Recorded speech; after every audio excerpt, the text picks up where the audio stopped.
when you have these plans ahead of you, and then you have expenses that aren't going to allow them. They're always kind of tough days. So that was yesterday for me. For the day I break these chains, I'm bound for the life of the simple things. Well there guys, so last night we went ahead and stayed here at the Home Depot parking lot. As you can see here, didn't have any problems. I noticed that a lot of times it's okay to do that. This morning, first thing I got to do is run over here to Walmart that's just across the way and pick up some eye drops. There's a special type of eye drop, like a Visine drop, called Cooling, that's really good at soothing my eyes for my contact lenses. They're hard and specialty made, and they're really irritable. It's kind of like having a sand boulder in there, and I've been wearing them a lot lately because I've been driving and doing some different things that I needed to be able to see really well, and I can only handle them for so long in my eyes, and my eyes are starting to feel real irritated, and I wasn't able to get them in so far this morning. So I'm gonna run over there, I'm gonna grab that stuff.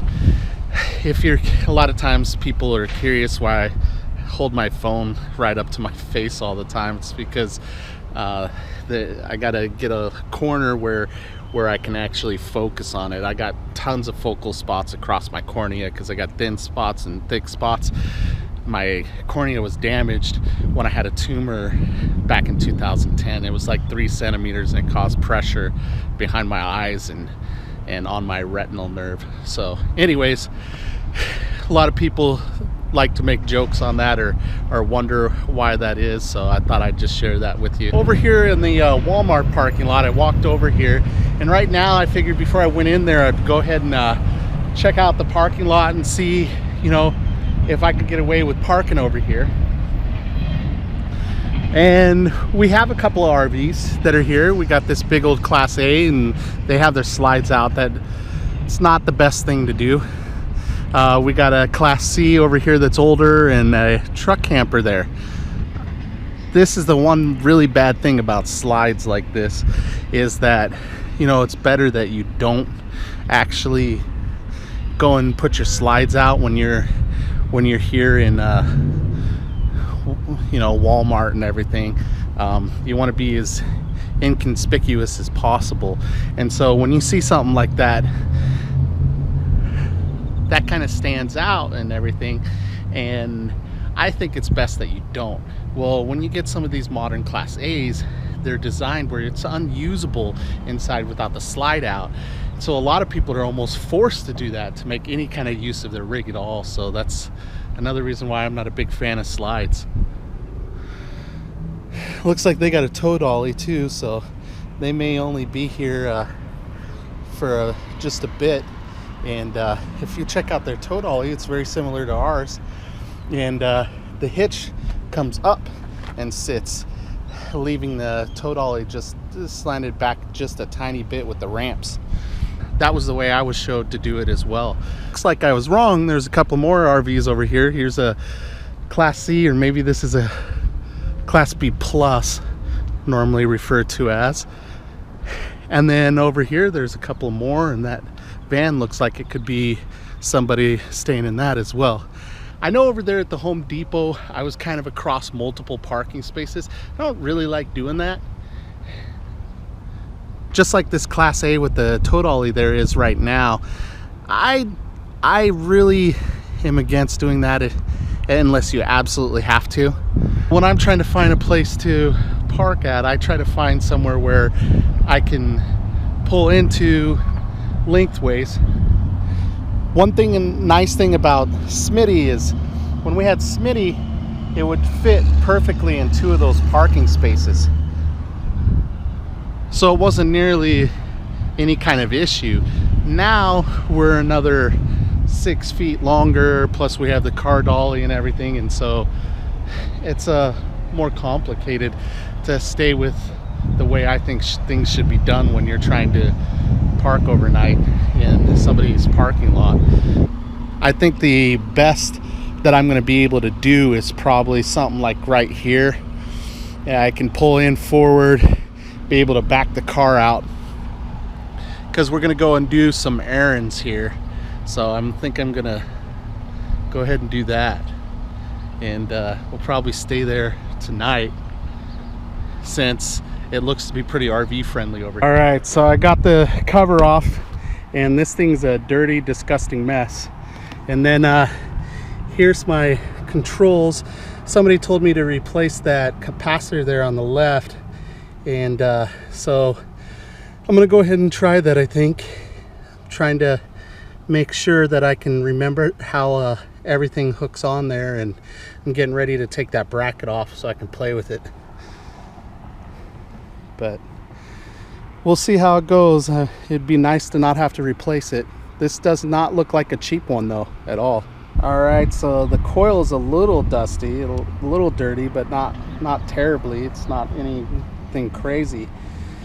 So I'm gonna try to get some compressed air and just clean those off. I wish I had a compressor.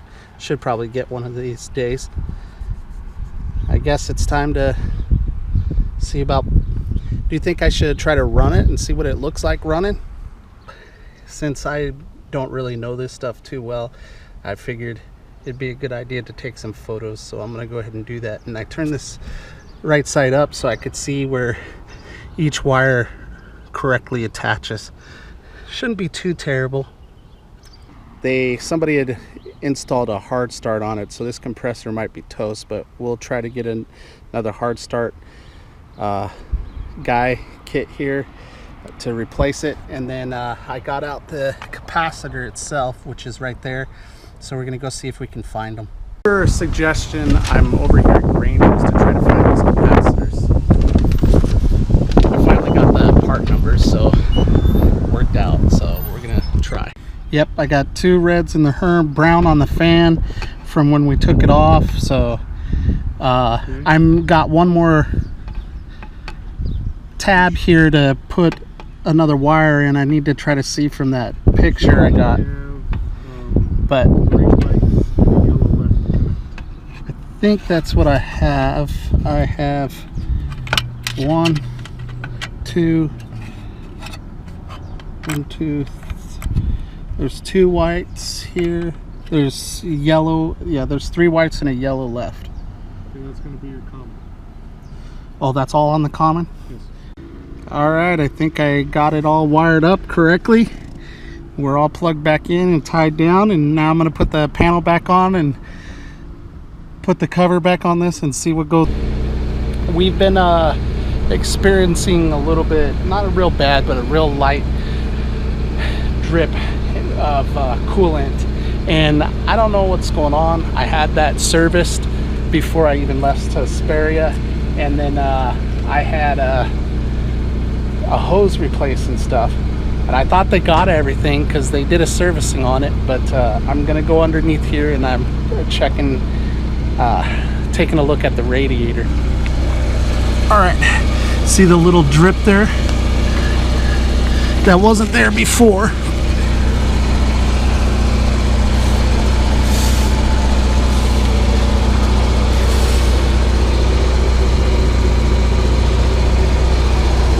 Looks like it's coming right from the bottom of the radiator. That kind of sucks. Well, yesterday was a kind of a tough day. It's never fun when you find out that you have more financial type setbacks preventing you from going and doing what you want to do. The whole RV living thing for me has always been about getting to really travel more and experiencing, you know, time away from the work element, and it has provided that somewhat. But on days like today, when you have these plans ahead of you and then you have expenses that aren't going to allow them, they're always kind of tough days. So that was yesterday for me. We are looking at needing a new AC unit up front, which we may need even before we get out of here in Arizona, where we got the baseball spring training thing going on. And then before we go anywhere, any kind of trip, really, we are going to need a new radiator. So it's all rotten on the bottom core of it, and then it's also rotten where the main radiator hose comes out at the top. So it's a done deal. Shouldn't be a surprise when we bought it. The coolant looked pretty rough. Needing a new radiator when you analyze the whole situation is pretty cheap compared to, needing transmission work or engine work, major engine work. But at the same time, it sucks when you're not planning on it. I would have rather have taken care of replacing the radiator instead of buying the dolly already, because then we would have had the money to just pay for it. Now it's going to be a little bit more difficult. Well, probably quite a bit more difficult. Just, oh well. I will admit I'm kind of upset at the shop that I was referred to, the radiator shop that I went to. Kind of upset about that whole deal because I went there to have the flushed and to have it looked over. Like, I even requested that everything looked over so I knew what kind of expenses that was gonna, lead me to. Because anytime you have guck like that, that just means the cooling system wasn't well cared for.